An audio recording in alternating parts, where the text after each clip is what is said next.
Well, hello, EKN Nation. Welcome to another edition of our Face2Face. My name's Rob Howden. That is David Cole. Another one of our special editions here. It's obviously Valentine's Day, February the 14th. Happy Valentine's Day to everybody. A midday or mid-afternoon show as well. David and I just keep leaning back on the fact that we're so darn busy that we don't get a lot of time to do these during the late night hours. I've got some stuff going on late nights as well as David does. So, getting a chance to talk with so many people in the industry, sometimes midday is the best we can do, David. So we got a good one here today, and it's exciting because it's going to be a big kind of a look on how good there are some of the regional programs that are having. Brittany Lobaugh from the Texas Sprint Racing Series is going to join us in a second. But yeah, a Friday afternoon show here in the studio. Yeah, we'll do a show and then we'll call it a day and head out for the weekend and enjoy, as you said, Valentine's Day and Daytona 500 weekend. Yeah. That's it. Like I got to watch the duels because I didn't watch it last night. We watched them this morning and got to see some big names up there, and it'll be a fun race for sure, as typically the 500 always is. What'd you think of that call last night, throwing the yellow before they got to the line? That was crap. Yeah, because the old school person in me, you race to the line. That's how it should have been, especially if it's coming to the checkered flag and you're feet away from the checkered flag. I don't care if you're 500 yards from the flag. The wreck's happening. Yeah, but they're trying to make it safe. Make a certain person win. That's part of it. I mean, we got into the diatribe of the Chiefs and how the refs are calling everything for them in Tucson. So I'm sure you're always on that side. Well, even the refs couldn't help the Chiefs at the Super Bowl. They were so bad. Well, we didn't even see the first half because we were in Orlando, and it was like, man, I guess we missed out on the beating. But as long as they are now going to start calling it at the yellow flag because somebody lost a race, I believe, last year. I think we were at Parker Kligerman won at the Roval, I think. Didn't he lose one? Yes, it was a Roval. It went yellow before he crossed the line. And so again, it is somewhat interpretation, but if they're going to call it now at the yellow light, then that's what they have to do. But they won't do that. They'll change it around. I guarantee it. Well, and then you can always bring this. This was recorded now. This is online. You could always come back and get me for it. So some people are tuning in right now at a 3:00 afternoon show on a Friday. If not, I'll talk about this at the end of the show too. You can always go back to the YouTube channel where we have all of all our face-to-faces housed there anytime you want. So again, Brittany Lobaugh joining us from the Texas Sprint Racing Series. Lots to talk about their program, a 5-race series getting underway next weekend at Speedsportz. Let's bring Brittany on right now because super excited to kind of dive into a bunch of stuff. Brittany, thanks for taking time out on a Valentine's Day. I hope Timmy's got something planned for you today. Yeah, test weekend at the track. Perfect, right? Oh, you're tugging at my heartstrings, Timmy Lobaugh. Love Timmy. That's perfect. Anyways, listen, before we came on, we'll dive into this. Folks, if you're just tuning in, the TSRS, obviously a huge regional program. It's been going over the last couple of years. Texas has always been a hotbed for racing. It's a Supercarts USA regional program. It's also part of the IKF, which is big. 5 races coming. We'll go through the schedule here in a bit. We're going to talk about the classes. We're going to talk about some new staff members they've got coming on, a lot of prizes they're bringing to the program, a lot of the evolutions that Brittany's been doing with the series. But again, next weekend, Speedsportz. Before we came on, I asked Brittany about pre-entries. And where are you right now? A week out? 188. 188. David, how good is that for regional racing? It's going to be over 200. Yeah, I mean, at this point, we should be over for sure. Yeah, 227 was your highest last year at Speedsportz, so that was the second round. NOLA even had 197, so that you're becoming the 200 marks becoming like the target every weekend now for you guys. Yeah, usually I think we're pretty darn close, with the exception of the last one, which that's standard. It happens, but again, the last one's going to Dallas Karting Complex this year. We'll get to the schedule, but man, that's going to be a big race.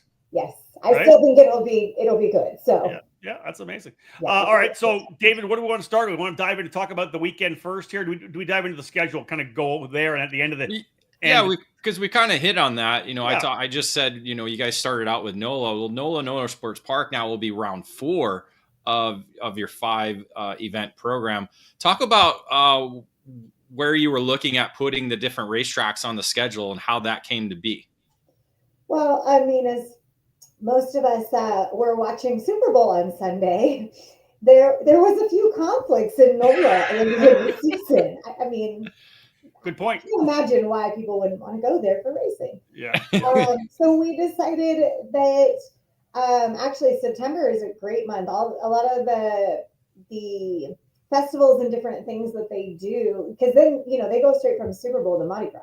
Yeah. And so it's really, well, it's a really fun time. It's also quite expensive to be asking people to pay for hotels and travel and stuff during like festival season there. So September, kind of a lot of that calms down, and there's a little lull in their general fund that they normally do there in NOLA. And so it just seemed like a good pocket for us to try to get into. And we'll see how it works this year to see if that's a better space for them, or if we go back to the beginning of the year. Anything's up for grabs, and even NOLA, they've been doing some construction down there. They've got like a little new, I'm told, I have not seen this yet, but a new little mini golf course in like where the roundabout was. I'll be there on Friday. I'm going down to the USF Pro. We got our spring training. Now, listen, let's roll in with two things first. If you're coming on, if you have any questions for Brittany, throw it in the comments, and either if you're watching on YouTube or on Facebook, throw them in the comments. That way it'll pop up for us, and we'll be able to potentially bring them into the show. I'll run through the schedule, and let's talk about that. Then we can kind of touch on them. February 21st to the 23rd, next weekend, not this week, but next weekend, Speedsportz Racing Park in New Caney, north of Houston. May 30th to June 1st, back out to Amarillo Kart Complex, tremendous racetrack out in the Panhandle, Texas. Kart Moto, back to, again, another run at Kart Moto in Crescent on July 18th to 20th. The September race that Brittany's talking about, September 19th to 21st at NOLA Motorsports Park, one of the best racetracks in the country by far. And then capping all off, again, I return to DKC, Dallas Karting Complex, October 17th to 19th. A good spread as well in terms of, you're racing in Texas, but you can also you can race your club. You can race big nationals if you want as well. Was that kind of Brittany, the design going from February all the way to October? Definitely by design to kind of alleviate the conflicts with most national racing. Yeah. I mean, I think we got most of it off of the top of us. And then just to really make sure the clubs could still do their normal stuff. And we have a mix of people that are like, we don't want it during school times. We do want to do it during school times. And we've played around with the schedule quite a bit with doing more summer, less summer. Summer's tough for you guys too. I was going to say you got the May, kind of the June. Then you got the September, early August, mid-August in Texas. It can be tough. That's when you're doing your night races sometimes. When you did night races, right? Yes, we've done a lot of racing in August, but it's so hot, and the next race that's in May, June. It's hot, but it's not August hot, right? And even our July race, we were trying to move it up a little bit and take a gamble to see if, maybe it's a little bit cooler. But trying to kind of balance so you'll have one, which is, I guess, the end of this school year. And then you'll have two in the summer, potentially. Most of our Texas schools finish before Memorial. Okay.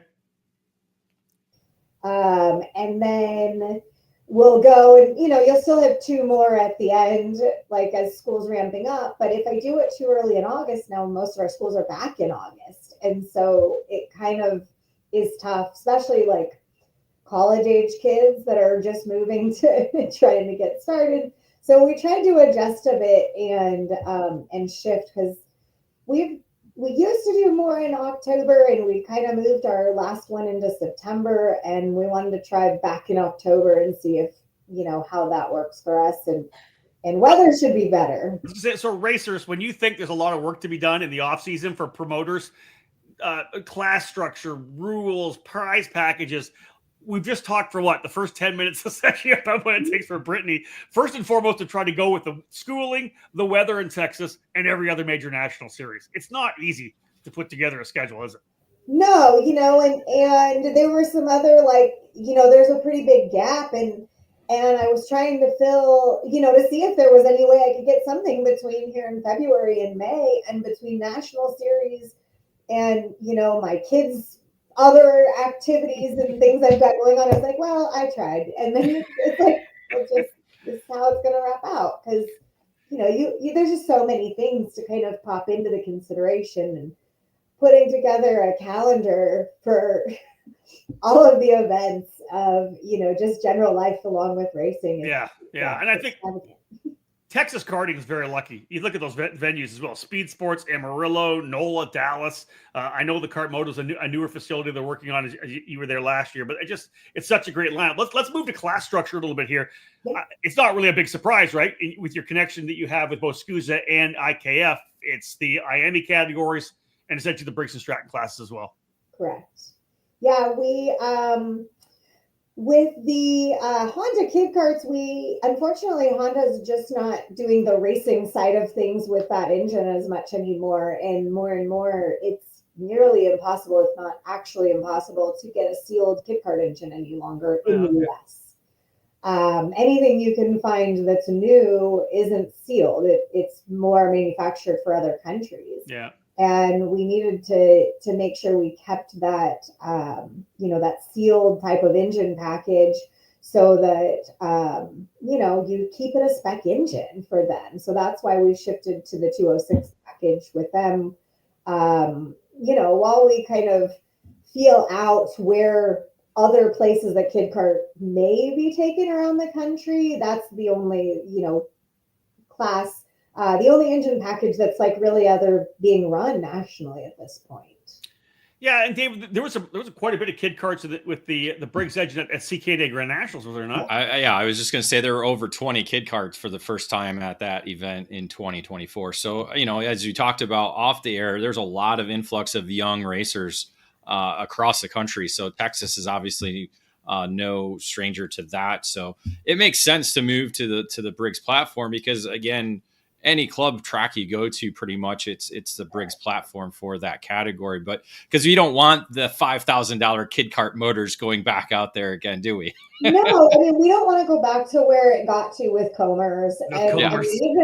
Even Honda was moving that direction. So, there's a lot of really good options for kid kart engines out there. It's just a lot of them hadn't really made it to the clubs yet. And so we just don't want to be the guinea pig for some of that stuff. We want to try to use this. And, even if the country and the clubs kind of start to decide that we want to move in a different direction, the 206 engine can be used for any racer. So it's not like you're stuck with a boat anchor that you're like, well, maybe I can recycle it. That's it. Yeah, that's 100% true. So you've got the ICAP categories, as we said. You got the SCUSA classes. We're going to go into the prize package, you guys, because you've got a bunch of stuff lined up. We'll let you kind of talk about all the stuff you have prize-wise for all your racers. But before we do that, in connection with Superkarts USA as the regional program, one of the cool things, and I was kind of one of the guys that started this back in the day, which is awesome, guaranteed Super Sunday starting spots for regional champions. Let's talk about that. Depending on which categories, David, you and I talked about what may go to the LCQs. That's a cool little prize for someone to have as a champion of the Texas Sprint Racing Series that you're going to run on Sunday at the Supernats for sure. Yeah, it actually was interesting. I wanted to make sure we mentioned it really early this year, because a lot of our champions went to Supernats and did not know that they had that. Oh, really? Wow. And you guys started talking about it as they're gearing up to go to the mains, and they're like, that's the first I knew. And I was like, I'm so sorry. It's in all of the promo stuff. It's on the website. It's there. But thinking about it, we weren't promoting it as much at the end of the year, and they lost track of all the little, things that they got. Write it down as a line item for the first drivers meeting at Speedsportz. Right. So it's, we actually are working and trying to actually not have a traditional drivers meeting. Oh, wow. With some of our other fun changes this year. Okay. Well, what's the plan instead? So we're going to have, we're going to move more towards our drivers meeting, our race directors putting out more of a statement, We know that it's difficult for a lot of the drivers and or their parents as they're gearing up to go to the mains to get there on time. It becomes a time crunch. So we'll have our staff available, like our officials available at a small window on the grid before the mains before qualifying, to answer any questions that people may have. But because we now have Discord and lots of other ways so they'll post their statement on Discord of anything that they've seen during practice or warm-ups that need to be addressed, and kind of their expectations that way. So everybody can see it. They can, ask in a public forum. If they need to on Discord, they can ask questions and get clarifications that way. And then again, they'll be available on the grid to ask in person if they, want something less public. But, a lot of it ends up being the same thing. And then it's half the time shushing the kids that are just goofing off and having fun. You're not wrong. It's become something that I'm not certain that the time is not worth it, but we can better use that time. Let's be real. It's the 10 minutes walking in and everybody getting set up and sitting and down and then you're walking back. Let's just insert here because you brought this up. Great segue. You guys are going to go paperless with a lot of stuff. Let's talk about how you're going to be leveraging Discord and that kind of stuff. Before we go into prizes, that's a good segue because you guys are kind of evolving that as well. A lot of series are using the Discord as a communication. Like, hey guys, you're not going to have to listen to the PA all the time for notes. You're going to go around the Discord on your phone. Let's talk about how you're going to leverage that. Yeah, so Discord we started last year as an option just to kind of be more transparent, more open, more easy conversation. They can quick message us via help desk or, there's a DM option on there as well. So it makes it really easy if people are struggling. And often, like 5 people at least have the same question. If one person asked it, there's got to be at least 5 more that aren't asking it. Sure. So it's really nice when somebody asks the question in Discord and then we're putting the answer, and then I don't get 5 more emails with the same question, which, hold on. And how many times in the driver's meeting does somebody ask a question? You can't hear it. Right. And then you just hear the answer, right? That's actually right. And so this gives them the option via Discord. Sorry, my dog just found some treat under the desk. If you're hearing shuffling, that's what that is. This is live, baby. This is live. Well, yeah, that's why I'm like, just in case, you can hear some weird noises in the background. That's what that is. As long as it's not the power cord, you're all right. Yeah, right. But yeah, so we're working towards moving more paperless. We've already been scanning all the things in. So last year we kept the tech forums as a backup and realized, they weren't referenced that much. And, environmentally friendly and, not printing and not having all that extra stuff around. So we're going to scan everything in. They'll be able to log into their Race Select account and actually see all of their scanned items. So they won't need to come up and say, hey, what tires did you have on there for me? Right. So there hopefully should be way less issues with all of that because honestly, when you turn in a paper pre-tech form, unless you took a picture of it, you still don't know what you scanned in. So there's, a lot of benefits to this kind of stuff, right? So we'll have everything scanned in the system. They can log in, see what we have as their record. So if you're running 2 classes and you get to tire desk and they go, this is this class, here's a pen, mark them. And you get back and your toddler starts stacking them like Legos. She just called me a toddler. You are a toddler, well, David. No. Feel free to tell the story, Dave. Small child down there, but it could be you. What did you do, Dave? This happens, right? Or I did it. Arms and some kid walks right in front of you as you're on your pit bike, which aren't allowed this year either because insurance is changing. But you stop short, you topple over, the tires go. So many scenarios where these things happen, and then people come back up. Now they've got to wait back in tire line for 20 minutes just to go, can you tell me which tires are which? Yeah, I did that. This is real life. This is what happens. I literally cup karts in October. I scanned my tires for both classes, got back, and then completely forgot which set was for which class. Luckily, I went back the next day because I had already marked them the wrong class. So I went back and got that situated, because your brain's thinking about other things and this and that. And yeah, it can be hard, but yeah, that's a good thing. I didn't even know you could do that with Race Select. So that's so good. It's a new feature that they've added that I don't want to say this for certain, but I believe I will be the first one to have it activated this year, as we move in that direction. The other cool thing that should be on there is, like, we sell hard cards. I've been starting to print them, get them ready for everybody that's purchased them. But if you have a hard card purchase, you'll also be able to access that. So if you go park your car, realize it's in the trailer, where you put it the night before, and now all of a sudden it's Saturday morning and somebody's asked for it, and they're like, oh, sorry, gotta have the card, or, pay for a wristband, then you have the option to log in on your phone and say, look, see, here, and then get it on you before you get to the next person. Dude, we're stepping up the tech here in karting. This is wild. This is awesome. Listen, I know we got off track there, but let's get back over to the prize deal. I got a list of stuff. Let's just talk. Can you have a list in front of you, all the stuff you've got going in terms of prizes? It's just amazing what you got lined up for this year. I think that I do have the list in front of me. Well, lots of raffle prizes. Raffle prizes, raffle prizes are great.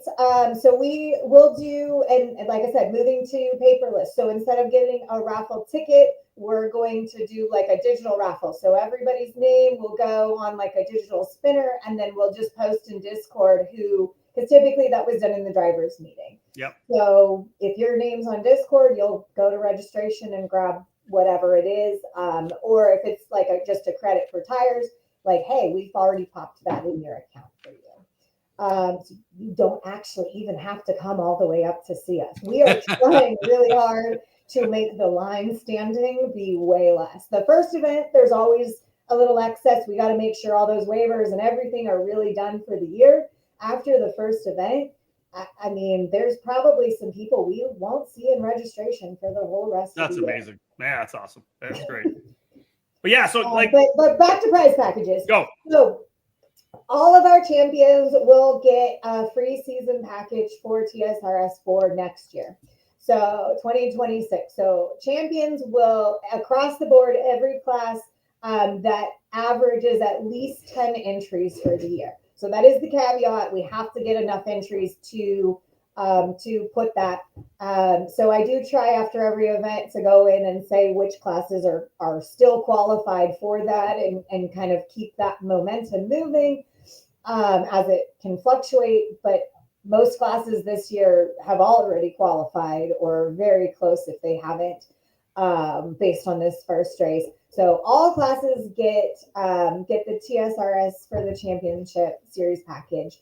Second place will get two entries plus one set of tires, and third place will get a free entry for the following year. So that's from me to my champions podium. And then from the SCUSA IKF partnership, all of the IAME classes will qualify, again, with that 10 minimum average, will qualify for a SuperNats package. Wow. So the champions will all get free entries and race tires to SuperNats. Obviously, they have to pay their own way to get there and all of that.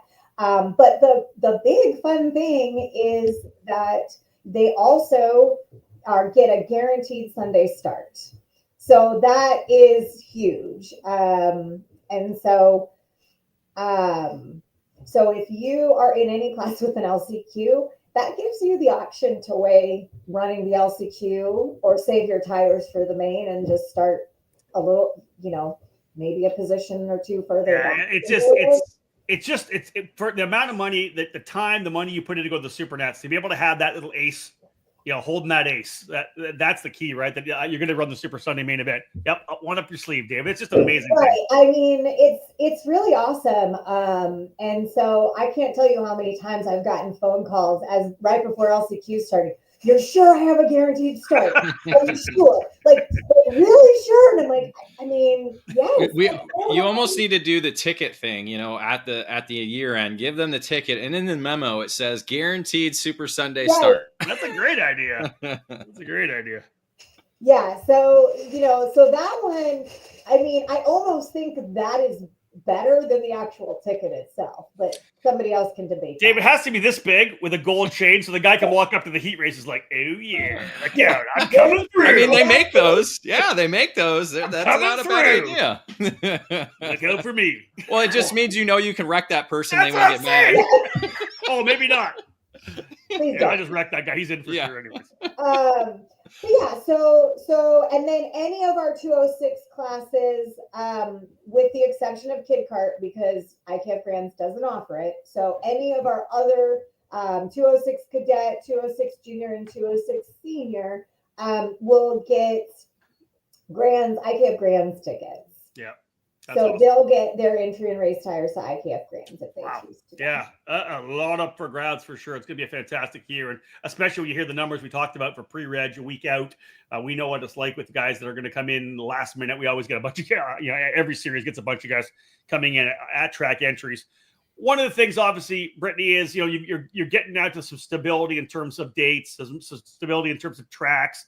Staff is always one of the big things, and it's always getting the right people in the right spots. I know you brought a lot of people in. Talk about some of the new guys you have coming in for the staff this year, because there's some big names that spend a lot of time at major events and national events as well. Yeah, we're really excited. We have Robbie Venable and Darren McDonegal. I'm saying that wrong. I'm going to butcher it if I keep going. Anyways, so Darren, who's awesome, from Louisiana near NOLA, they'll be coming on as our race directors this year. So we're super excited to have them. Both of them have done race directing in lots and lots of places, lots of experience, and actually both from the NOLA kind of area.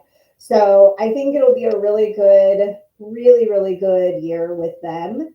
And then in tech, mostly returning, but just we'll have John Wiegand in there, who's been doing this forever. And then we have Rodney from RLV. So he's our other tech guy. And then Mikey Geeson will be helping them out as well. Pretty good lineup. You think about Wiegand has been around for 20 plus years with his kid racing, and then in tech, you got Mikey Geeson, who's been a top level driver, and now seems to be like he's going to be a venerable force in tech for the next couple of years. He knows his way around things, or decades. And then some guy named Ron Verlinger. Yeah, he's been around a while too for RLV. My God, that's there's got to be at least 70 years of experience, 80 years of experience in there. That's pretty awesome. That's good stuff. Yeah, so it'll be a really good. I mean, we've got a really good team. Our track staff on top of that, I'm not going to name all of them. I don't even think I could off the top of my head if I tried. Right?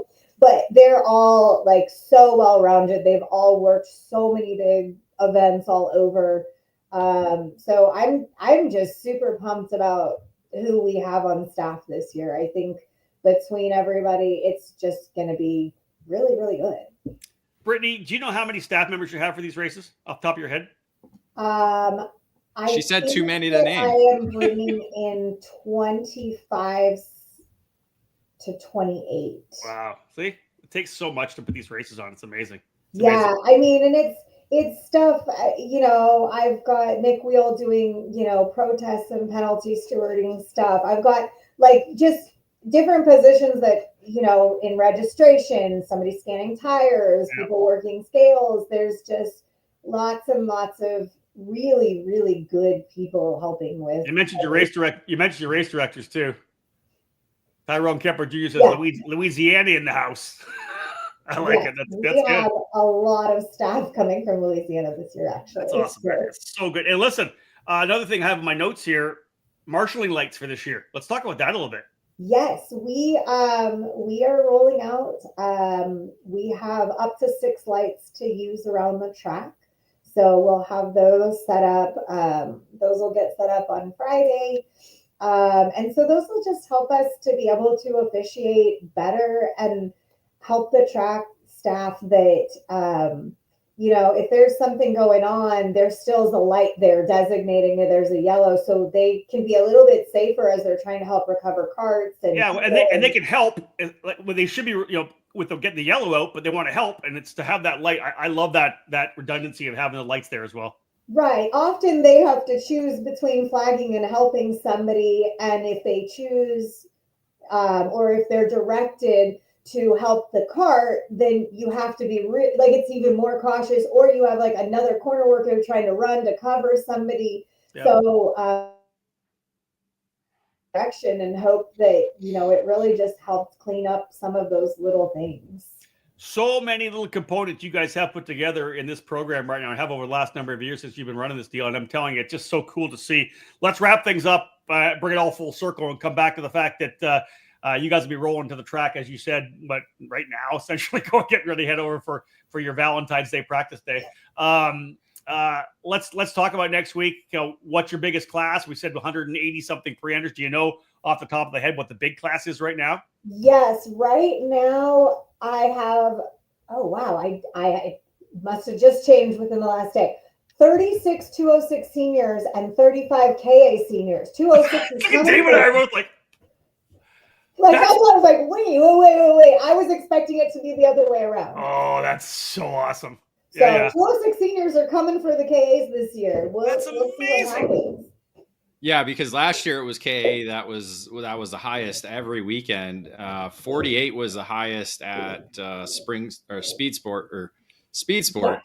But 206, yeah, it had a highest of 37 at NOLA, so that was pretty massive. That's awesome. I was there for that one. I went over. Right. I went over and watched that. That place was electric. I was there for the USF and came back over, and I was only there for the main events. That was big. That was such fun to watch. I mean, we bring quite a crowd with us now.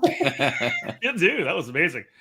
All right. Yeah, I mean, we've got some very, very healthy numbers. And I mean, even KA juniors at 24 already. And listen, shifters have not come out on the gate strong at the start of the year. We know they're going to be bigger when SCUSA gets there for the Spring Nationals at the end of March. You have at least 8 lined up right now. So you guys a decent little shifter field to get things underway as well.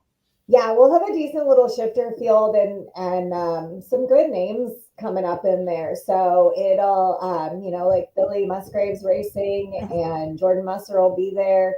Aiden Rudolph's going to do shifter this year. Whoa! So some fun people. He's going to be on the RBI chassis. Sorry. Why not the first cart? Why can't he be on the first cart? Or a Margay or a Buller, whatever you guys want to do. Or a PCR. Track Magic. He did run Track Magic as well too. Yeah, so we've got some good people coming and coming out to play this.